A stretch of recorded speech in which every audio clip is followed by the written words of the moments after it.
Hello and welcome to Shop Talk with Dan the Man. You're in for a big treat today. We got this bad boy, the cordless rigid jigsaw. Stay tuned to find out more. Hello, if you're new to this channel, my name is Dan Shannon.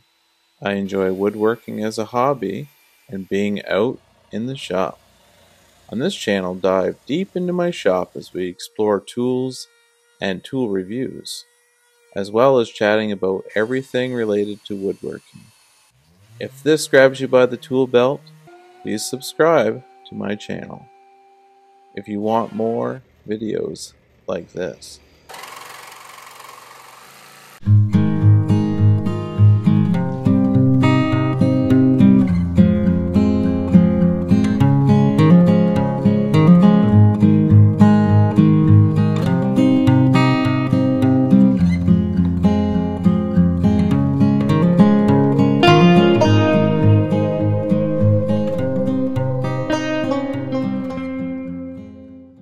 Hello and welcome to Shop Talk with Dan the Man. Today's video we're going to review this rigid cordless jigsaw, model number R8832. What's great about this jigsaw compared to any other jigsaw? Well, for one, Rigid makes it, so they have their LSA service agreement. So anything goes wrong with this, you just bring it back and they'll fix it. Perfect, right? I know. Let's dive right in and see what the features are. So the first feature you're going to notice is on the top you have your speed. So you can change your speed and adjust it. It also has a line start. So what that does is it's a soft start of your blade into your project. So if you got a piece of pine, that splinters really easy. So if you do the line start, it slowly engages the blade, which will start your project and get the cutting done. And of course, 5 would be your max speed on this. And then you can adjust it to the off position, so when you pull the trigger, nothing happens. On the front, you'll notice there's an LED light that shines right where the blade is. And turn it to the side, you're going to notice there's a wheel in behind the blade. So what this wheel does is stabilizes the blade, so as it's cutting, it doesn't kick back. It also applies these 0 to 3 settings. So as I turn this knob, you'll see the blade change positions. So what that allows is as you're cutting, say you want to speed up your project, you can put it to 3, which will be more aggressive. So it will cut through that wood a lot faster. The downside is you'll have more splintering. So depending on the project and what kind of wood you're using, you might want to go with 0 for your setting, or if it's not that big of a project that requires fit and finish, you can put it on the 3 and it will cut right through that. So I'm going to show you how to remove the blade on this particular unit. It's very straightforward. It's a T-shank blade, very easy in and out installation. First, you want to remove the battery pack. No live power anymore. Set your tool down. You're going to notice there's this dial on the top. You're going to want to grab the blade first with your fingers, move the dial all the way to the far right, and then just pull on the blade, and that's it. That's as easy as it is. And then you can see that it's called a T-shank based on the design on the end. So your packaging will always show you that information on it. So whatever you buy, just double check, make sure it's the T-shank blade. And then to install it, very easy. You just line it up, make sure it's on top of that wheel, slide it right in, and till it stops, and then just let go of your dial, and that's it. It's in there. You can give it a little tug if you want, just to make sure, and that's as easy as it gets. And just reinstall the battery like so. Clips, done. Perfect. So there, you're ready to go. If you need any other blades, depending on what job you're doing, there's the wood blades, metal blades, all-purpose blades. So what are the other features on this? Well, there's a piece here that is made for your vacuum suction. So there's a black attachment that you clip onto the end. This slides right in there. You clip on your hose, and as you're cutting through your wood, of course, it will suck the sawdust out. Well, this slider here enables you to turn it on your blowing part of your vacuum.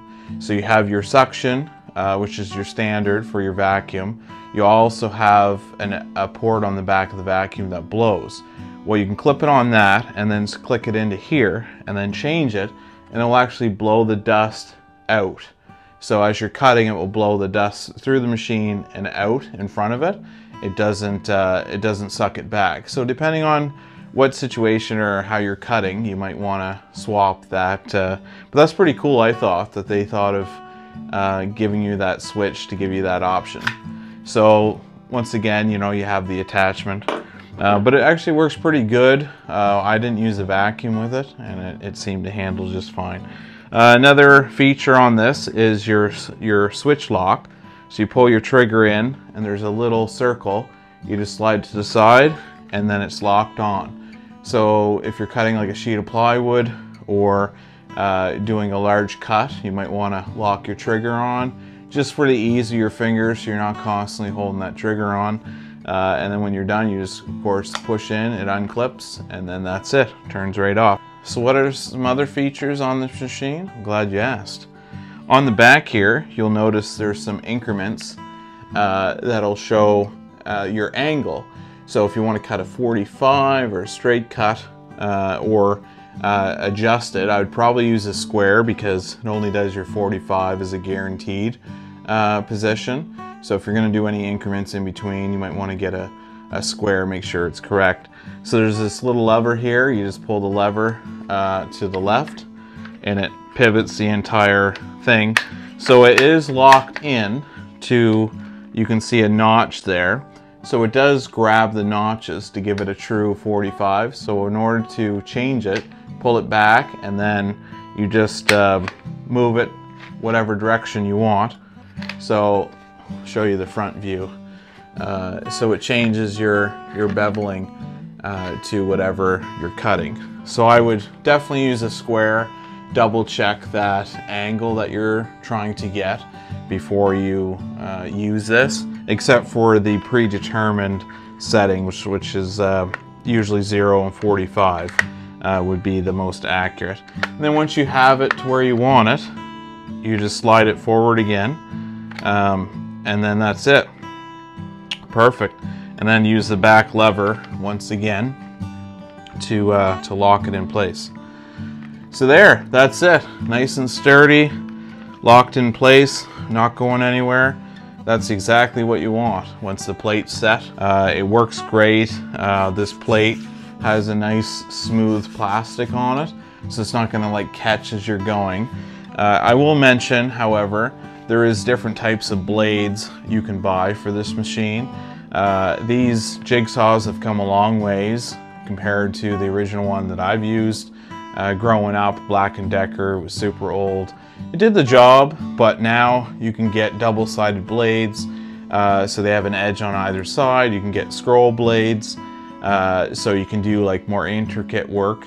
The speed adjustment, a lot of the older ones, once you fire it up, that was your speed. There was no such thing as up and down for your adjustments. So hands-on, it's a great machine. I fully recommend it. I'll give you some previews here in a minute. And so yeah, let's jump into that right now. All right, so we're going to start here with our cutting. This is a tongue and groove piece of pine, really light wood. So I'll give you an idea of what this saw can do. So right now I have it, I'll spin it around there.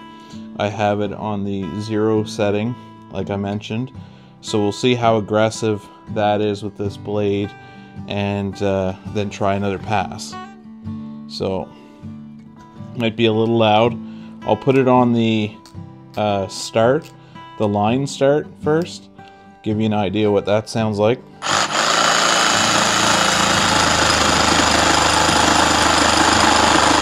So that was the line start. So now that I'm into my project, I can bring it to 5 or whatever level that you'd like.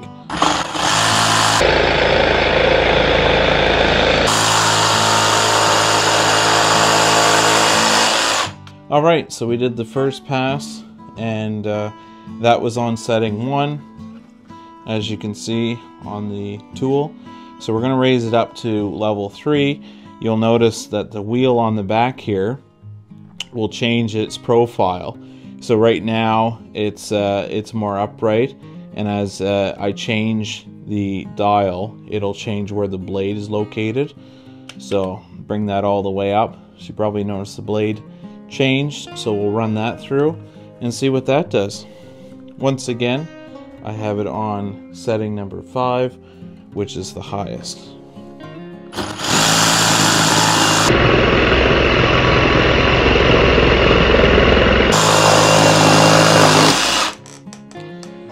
So that was very fast because the blade has changed its angle to more aggressive.